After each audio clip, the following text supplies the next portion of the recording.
Una volta in Vale, che c'era una casa che nessuno voleva starghe, perché tutte le notte a mezzanotte si sentia sopra il cammin tutto un scollamento di caene.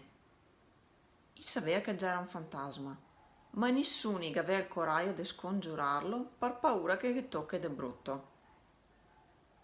Il padrone a casa, che voleva liberarla da sto spirito, e gli ha detto che già era sua di quello che aveva coraggio di star garento tutta la notte.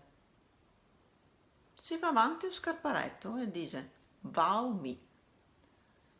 E se tu su, poenta, saiame e vin. E si mette là in cucina a aspettare, intanto il magna e beve pacifico. Suona a mezzanotte e sente scorlare il caine del cammin. Vigni vanti, dice lui, che qua ghine anche per valtri. E allora si fa avanti il fantasma. Lui, senza paura, e dice sull'anima terrena senza sbagliare un filo. E sto qua che fa segno di andare gedrio. Arriva in caneva e che fa segno di scavare su un posto. Lui scava e teccata una pignata piena di scheide e oro. E saltò e su e il fantasma sparisse su per buso che aveva scavato.